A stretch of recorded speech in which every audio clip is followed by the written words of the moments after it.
حضرت سیدنا علی المرتضیٰ رضی اللہ تعالیٰ عنہ فرماتے ہیں یہ تمہاری سانسیں جو ہیں یہ موت کی طرف اٹھتے ہوئے قدم ہیں. تم سمجھتے ہو ہم بڑے ہو رہے ہیں لیکن حقیقت میں تم چھوٹے ہو رہے ہو. چونکہ گنتی جب الٹی شروع ہو جائے تو کام جلدی زیرو پر پہنچتا ہے.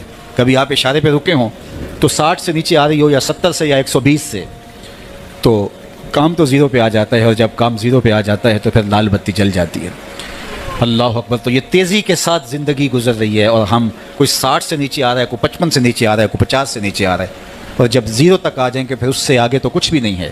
تو یہ خوش نصیب وہ ہے جس کا دل جڑا ہوا ہے مسجد کے ساتھ. ایک جلیل القدر نام آپ نے سنا ہے, اور وہ ہے ربیع بن خثیم رضی اللہ تعالیٰ. انہیں حمامت المسجد کہا جاتا تھا, مسجد کا کبوتر. تو یہ کہا کرتے تھے اس قدر مسجد میں رہتے تو کہتے مجھے اچھا لگتا ہے کہ میں اللہ کے گھر میں رہوں. تو یہ فرمایا کرتے تھے کہ جس دن اذان ہو اور مجھے مسجد میں نہ پاؤ تو سمجھ لینا کہ میرا انتقال ہو گیا. یہ ہو نہیں سکتا کہ ندائے نماز ہو, اذان پکاری جائے اور مجھے آپ مسجد میں نہ دیکھو. تو مسجد کی حاضری یہ ان کا شعار حیات تھا, اس لیے ان کو حمامت المسجد, مسجد کا کبوتر کہا گیا.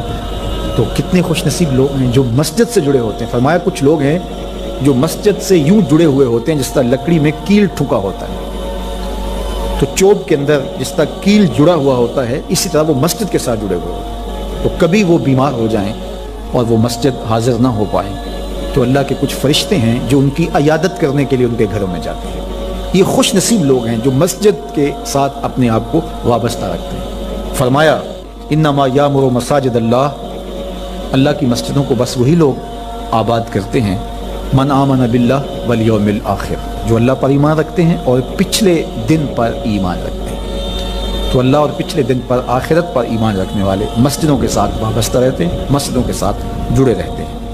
اور آقا کریم علیہ السلام نے مسجد کی تعمیر کی فضیلت بیان کرتے ہوئے ارشاد فرمایا من بنا مسجدن یبتغی بہی وجہ اللہ, جس نے اللہ کی رضا کے لیے مسجد تعمیر کی, نام و نمود کے لیے نہیں, کسی اور غرض کے لیے نہیں, اللہ کی رضا جوئی کے لیے مسجد کی تعمیر کی, بن اللہ لہ مثلہ فی الجنہ, اللہ اس کے لیے جنت میں گھر بنائے گا.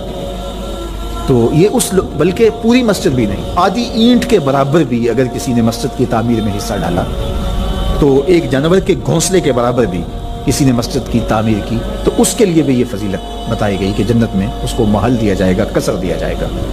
تو یہ اللہ کے پاکیزہ گھر ہیں. مساجد بیت اللہ کی بیٹی ہیں, کعبۃ اللہ کی بیٹی ہیں. یہ اللہ کے پاکیزہ گھر ہیں, خیر الاماکن, بہترین جگہیں اس کائنات میں اللہ کے گھر مسجدیں, اور بدترین جگہیں بازار بتائی گئے, اور حکم دیا گیا ہے کہ بازار میں دیر سے جاؤ جلدی واپس آ جاؤ, اور مسجد میں جلدی آؤ دیر سے واپس جاؤ.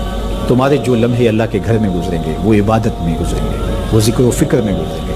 تمہارے اٹھنے والے وہ قدم جو مسجد کی طرف اٹھتے ہیں وہ قیامت کے دن ظلمت سے نجات کے ضامن ہوں گے. وہ چراغ بن کے تمہاری زندگی, آخرت کی زندگی کے اندر چراغاں کرتے ہیں. تمہیں جنت کی طرف لے جانے والے وہ قدم ہیں جو مسجد کی طرف اٹھتے ہیں, مسجد کی طرف بڑھتے ہیں.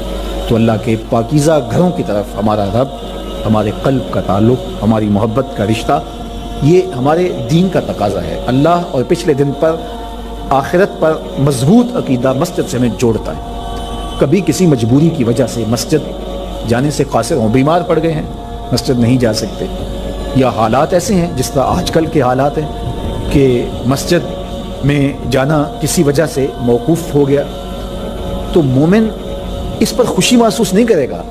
وہ بیماری کی وجہ سے یا کسی اور سبب سے مسجد نہیں جا پا رہا تو اس کا اندر بے چین ہوگا, اور وہ دعائیں کرے گا, مالک وہ لمحے آئیں کہ تیرے پاکیزہ گھر میں میری حاضری ہو, تیرے دربار میں حاضر ہوں, تیری چوکھٹ پہ جا کے سلامی پیش کروں, میری پیشانی تیرے حضور مسجد کے فرش کو چھوئے اور تیری بندگی کے ترانے گائے. تو وہ یہ آرزو کرے گا, اگرچہ شریعت اس کو رخصت بھی دیتی ہو لیکن پھر بھی اس کی تمنا تو ہوگی.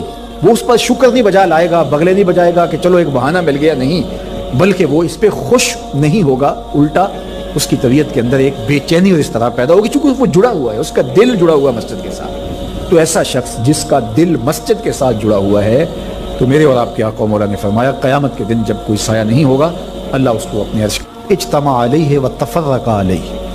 وہ شخص, وہ دو اشخاص جو محبت کرتے ہیں تو اللہ کے لیے, آپس میں جب ملتے ہیں تو اللہ کے لیے، جدا ہوتے ہیں تو اللہ کے لیے، یعنی ان کی محبت کسی دنیاوی منفعت کے لیے نہیں، کسی ذاتی غرض کے لیے نہیں، محض دوستیاں پیدا ہو جاتی ہیں اور ایک دوسرے کو ملے بغیر تسلیم نہیں ہوتی، اس لیے نہیں، بلکہ ان کی دوستی محض اللہ کی رضا کے لیے، اللہ کی خوشنودی کے لیے، الحب للہ والبغض للہ، اللہ کے لیے محبت، اور جب بغض کسی سے ہے، دشمنی کسی سے ہے، تو وہ بھی اللہ کے لیے۔ وہ یہ نہیں دیکھے گا تو نے جرم کتنے کیے، وہ یہ دیکھے گا تو پلٹ کے آئے گا، آ گیا، اور وہ تیرے گناہ نہیں دیکھے گا، تیرے آنے کو دیکھ کے تیرے گناہوں کو بدل کے نیکیوں میں تبدیل کر دے۔ جتنا بڑا گناہگار ہے اتنا بڑا نیکوکار بن جائے۔ آ تو صحیح، آنا تو نے ہے ہی، پھر جو کفن میں منہ چھپا چھپا کے آتا پھرے گا، پھر جو تجھے لوگ اٹھا کے لائیں گے، اچھا نہیں ہے کہ اپنے قدموں سے خود ہی چل کے آ جا، آج کھلے منہ آ جا، اس کی رحمتیں تیرے استقبال کرنے کے لیے منتظر ہیں۔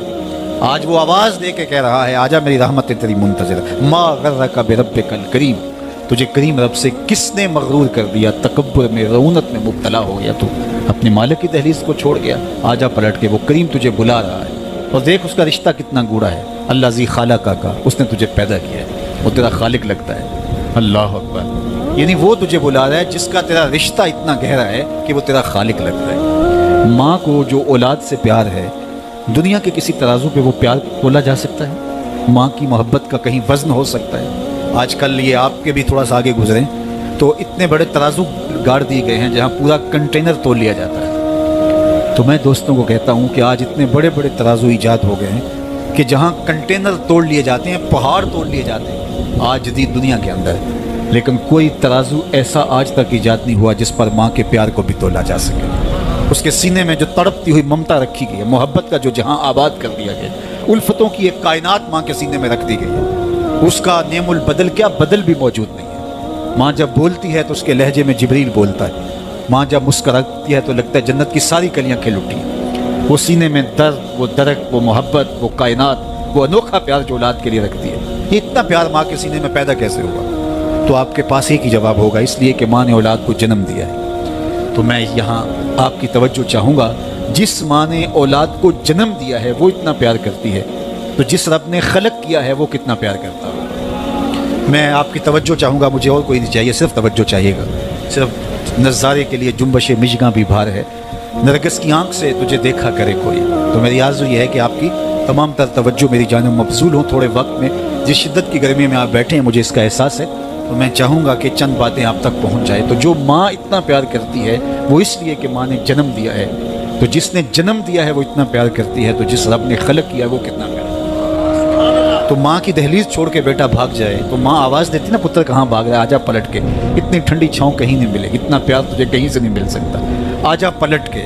مائیں تو مائیں ہوتی ہیں، اور اولاد کے لیے ان کے سینے میں جو تڑپتی ہوئی ممتا ہوتی ہے، اور پیار کا جو ایک آباد جہاں ہوتا ہے، وہ ایک الگ ہی کائنات ہے، وہ ایک الگ ہی جہاں ہے۔ وہ کہتے ہیں نا کہ کسی نے کہا کہ میں تو تیرے سے تب راضی ہوں گی کہ تو اپنی ماں کا کلیجہ نکال کے لائے گا، تو وہ بدمست عاشق اپنی ماں کی آرزو اور اپنی محبوبہ کی آرزو کو پورا کرنے کے لیے اس عمل سے بھی گزر گیا، اور ماں کا کلیجہ چیرا اور تشتری میں رکھ کے اپنی محبوبہ کے لیے اس کا کلیجہ لا رہا تھا، تو راستے میں ٹھوکر لگی تو ماں کے کلیجے سے آواز آئی کہ پتر سٹ تو نہیں لگی۔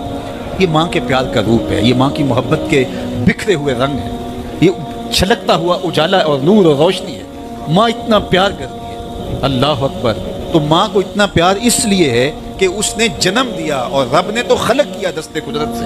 تو ماں کی دہلیز چھوڑ کے بچہ بھاگ جائے تو ماں کہتی ہے پتر آجا واپس پلٹ کے، اور جب بیٹا پلٹ کے آتا ہے تو ماں سب بھول جاتی ہے کہ اس نے کیا کیا تھا۔ تو جو 70 ماؤں سے زیادہ پیار کرتا ہے اس کی بھی آوازیں آ رہی ہیں، لا تقنطوا من رحمت اللہ، آجا پلٹ کے میری رحمت سے نا امید نہ ہونا۔ میں یہ نہیں دیکھوں گا تو مجرم کتنا بڑا ہے، میں یہ دیکھوں گا تو میری دہلیز سے پلٹ کے آ گیا ہے، تو اس کی رحمتیں بندے کو پکار رہی۔ تو یہ اٹھتے ہوئے جنازے، یہ پھیلی ہوئی قبریں، اور یہ ہم سے بچھڑتے ہوئے ہمارے احباب، دوست، بھائی عزیز، یہ ہمیں بتاتے ہیں کہ میاں اس زندگی سے، زندگی کا متعین سفر کاٹ کر کے تم بالآخر اللہ کے حضور پلٹ کے آنے والے ہو۔ اخروی زندگی کے لیے اچھے اعمال کا ذخیرہ جمع کرو اور اپنی آخرت کی تیاری کرو، چونکہ موت جب آ جاتی ہے تو ایک لمحے کا بھی تقدم و تاخر نہیں ہوتا۔ موت ایک اٹل طے شدہ امر واقعی اور حقیقت واقعہ ہے، بہر صورت اس نے آ کے رہنا ہے، بلکہ اللہ تعالیٰ جل شانہ نے اس کو اچانک رکھ کر کے ہمیں ہر وقت مستعد اور فعال رہنے کی ترغیب دی کہ تاکہ ہم ہر لحظہ، ہر ساتھ اپنے آپ کو آمادہ رکھیں، کسی وقت بھی بلاوا آ سکتا ہے اور ہم موت کی اس گاڑی میں سوار ہو سکتے ہیں۔ اللہ اکبر۔ تو آئیے میں اور آپ اللہ کی بارگاہ میں دعا بھی کرتے ہیں اور اپنی زندگی کو بہتر بنانے کی منصوبہ بندی بھی کرتے ہیں۔ جب لوگ ہم سے جدا ہوتے ہیں تو ہمیں عبرت ہوتی ہے کہ ہم بھی جا رہے ہیں۔ حضرت یعقوب علیہ السلام نے حضرت اسرائیل سے عہد لے رکھا تھا کہ میری روح قبض کرنے کے لیے اچانک نہیں آنا، پہلے کوئی قاصد بھیج دینا تاکہ میں موت کی تیاری کر لوں۔ انبیاء تو تیاری ہوتے ہیں، کچھ چیزیں تعلیم امت کے لیے ہوتی۔ تو کہا کہ جی میرا وعدہ رہا۔ تو ایک عرصے کے بعد حضرت اسرائیل حاضر خدمت ہوئے اور کہا کہ حضور میں قبض روح کے لیے آیا ہوں۔ فرمایا تم نے تو وعدہ کیا تھا اچانک نہیں آؤں گا، تم اچانک آ گئے، کوئی قاصد نہیں بھیجا۔ تو کہا حضرت میں نے تو قاصد بھیجے تھے۔ فرمایا میرے پاس تو ایک بھی نہیں آیا۔ عرض کی حضور آپ کے سامنے کتنے لوگوں کی موت واقع ہوئی، یہ میرا قاصد نہیں تھا تو اور کیا تھا۔ آپ کی داڑھی میں سفید بال آ گئی، یہ میرا قاصد نہیں تھا تو اور کیا تھا۔ جب کمر میں خم آنے لگے، جب اعضاء مدمحل ہونے لگے، جب چلتے ہوئے ٹھوکنے لگے، جب زبان میں لکنت آنے لگے، جب یادداشت کھونے لگے، جب بالوں میں چاندی اترنے لگے، جب انسان کے اعضاء جواب دینے لگے، تو سمجھو یہ پیغام موت آ گئے۔ اللہ اکبر۔ حضرت عمر رضی اللہ تعالیٰ عنہ دربار میں بیٹھے تھے تو ایک صاحب آیا اور اس نے کہا کہ یا عمر لا تنسا موتک، عمر اپنی موت کو نہیں بھولنا۔ اور یوں کانپنے لگے حضرت عمر جیسے بیت کی شاخ کانپتی ہے۔ اور اسے کہا کہ روز آ کے مجھے تذکیر کر جایا کر۔ وہ روز آتا ہے، بڑے دربار میں کھڑا ہو کے کہتا ہے عمر اپنی موت کو نہیں بھولنا۔ ایک دن آیا، آپ نے اس کو کہا میاں آج کے بعد نہیں آنا۔ کوئی اور شخص آنے لگا، فرمایا نہیں۔ تذکیر موت کی ضرورت نہیں رہی، فرمایا نہیں۔ مجھ سے کوئی گستاخی ہوگی، فرمایا نہیں۔ تو پھر مجھے چھٹی کیوں دی جا رہی ہے؟ تو حضرت عمر روئے اور یوں داڑھی پہ ہاتھ رکھا اور ایک بال الگ کر کے کہا یہ دیکھ میری داڑھی میں سفید بال آ گیا، اب یہ مجھے چین سے نہیں بیٹھنے دے گا۔ ہماری تو پوری داڑھی بھی سفید ہو جائے نا۔ میاں صاحب نے کہا ہڈیاں کھڑکن، ہڈیاں کمبن گوڈے کھڑکن تے اڑ گیا لک تیرا، اجے بھی بدیوں باز نہ آئیں جیو مرد دلیرا، فما اصبرہم علی النار۔ اللہ قرآن میں فرماتا ہے کتنا حوصلہ ہے لوگوں کا آگ پر، کتنی ڈٹائی کے ساتھ کہہ دیتے ہیں یہ جہاں مٹھا گلا کس نے ڈٹھا۔ قبرستانوں میں جا کے دیکھو کس نے دیکھا ہے آخر والا جہاں۔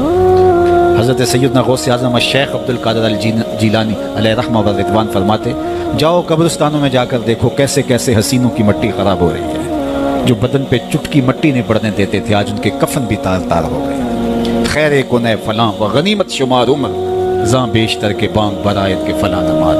تو نے بھی چلے جانا ہے، یہاں بیٹھ نہیں رہنا۔ یہ اٹھتے ہوئے جنازے تجھے عبرت دیتے ہیں، یہ پھیلی ہوئی قبریں تمہیں بتاتی ہیں کہ میاں تم بھی اسی مٹی کا رزق بننے والے ہو، تم ہی یہی چادر اوڑھ کے سونے والے ہو۔ تم دو لباس کے دو کپڑوں کے اندر، دو سفید چادروں کے اندر ملبوس۔ کہاں گئی وہ پوشاکیں، کہاں گئے وہ برانڈ، کہاں گئے وہ تمہارے قیمتی بیڈ، اور کہاں گئے اے سی لگے ماحول سے آراستہ کمرے۔ امیر ہے یا غریب ہے وہ 2 گز زمین، اور وہی مٹی کا اوڑھنا، مٹی کا بچھونا، وہی 2 گز کفن، وہی کل کائنات، اور وہاں جو کیے ہوئے عمل ہیں وہی سکہ رائج الوقت ہوگا۔ تو قبل اس سے کہ وہ وقت آ جائے اور پھر ہاتھ بلے، فلاں چیخ چیخ کے کہتا تھا مجھے اس کی بات سن لینی چاہیے تھی، فلاں پکار پکار کے کہتا تھا اس کی آواز پہ کان دھرنا چاہیے تھا، فلاں اٹھتا ہوا جنازہ مجھے عبرت دے دیتا، فلاں بندے نے مجھے یہ کہا تھا اس کی بات پہ کاش میں عمل کر لیا ہوتا۔ لیکن اس دن پچھتاوے سے کیا ہوگا؟ آج کا پچھتاوا کل کی بہتری کا ضامن ہو سکتا ہے، آج کا پچھتاوا زندگی بدل ہو سکتا ہے، آج کا پچھتاوا توبہ کا سبب و ذریعہ ہو سکتا ہے، آج کا پچھتاوا دل کے میل اتار سکتا ہے، اور کل کا پچھتاوا سوائے حسرت بڑھانے کے، سوائے دکھ بڑھانے کے، سوائے تکلیف میں اضافے کے اور کچھ نہیں ہوگا۔ اس لیے میں اور آپ اپنی زندگی کی منصوبہ بندی کریں۔ مجھے پتہ ہے میں کہاں کھڑا ہوں اور آپ کو بھی پتہ ہے کہ ہم کہاں کھڑے ہیں۔ آپ مجھے اچھا سمجھتے ہیں، یہ آپ کی مہربانی، لیکن مجھے تو پتہ ہے کہ اچھا ہوں یا نہیں۔ میں آپ کو اچھا سمجھتا ہوں، لیکن آپ کو تو پتہ ہے کہ آپ کہاں کھڑے ہیں۔ اس لیے اپنے ضمیر میں جھانک کر کے دیکھیے، اپنے من میں اتر کر کے دیکھیے، اپنا محاسبہ کیجیے، اپنے اعمال کا تجزیہ کیجیے، جو نیکیاں کی ہیں اور جو برائیاں کی ہیں ان کا اندازہ کیجیے۔ جو برائیاں کی ہیں وہ تو کنفرم برائیاں ہیں، اور جو نیکیاں کی ہیں ذرا دیکھیے وہ نیکیاں ہیں یا ریا کے لیے کی ہیں، دکھلاوے کے لیے کی ہیں۔ نیکیاں کسی کو دکھلانے کے لیے کی ہیں، کس مقصد کے لیے نیکیاں کی ہیں؟ تھوڑی سی ریا بھی شرک بتائی گئی ہے۔ ساری محنت کہیں ضائع تو نہیں چلی گئی، ہمارے پاس ہے کیا؟ ہمارے دامن میں گناہ ہے تو لتھڑے بڑے ہم، صبح سے لے کر شام تک، چغلی غیبت سے لے کے بدکاریوں تک، نگاہوں کی بدکاریوں سے لے کر کے سوچوں کی بدکاریوں تک ہم کہاں کہاں پڑے رہتے ہیں، اور دوسری جانب ہمارے پلے میں نیکیاں کتنی ہیں ہمیں سارا پتہ ہے۔ ایک تو نامہ اعمال قیامت کے دن تولا جائے گا، ہم خود اپنے ضمیر کی عدالت میں ترازو گاڑ کے تولے۔ حضرت عمر فرمایا کرتے تھے حاسبوا قبل ان تحاسبوا، اس سے قبل کہ تمہارا حساب کیا جائے تم اپنا حساب پہلے ہی خود کر لو۔ کبھی آپ عمرے پہ جاتے ہیں یا بیرون ملک سفر کرتے ہیں تو وہاں سامان باندھ کر کے پہلے تول رہے ہوتے ہیں کہ ایئرپورٹ پہ پریشانی نہ ہو، حالانکہ ایئرپورٹ پہ اگر 2-4 کلو سامان بڑھ بھی گیا تو کوئی بات نہیں، 4 ریال دے کے آپ سامان لا سکتے ہیں، لیکن اس کے باوجود آپ وہاں کسی سے ترازو مانگ کے بار بار اپنے پیس تول رہے ہوتے ہیں کہ جناب ایئرپورٹ پہ جا کے پریشانی نہ ہو۔ تو اس دنیا پر بھی اعمال تول لو، کہیں نزاع کے وقت پریشانی نہ ہو، کہ حشر کے وقت جب اعمال تولنے لگے تو وہاں پریشانی نہ ہو۔ تو یہ تھوڑا سا وقت ہے، یہ زندگی مختصر ہے، اور ہم تیزی کے ساتھ موت کی طرف بڑھ رہے ہیں۔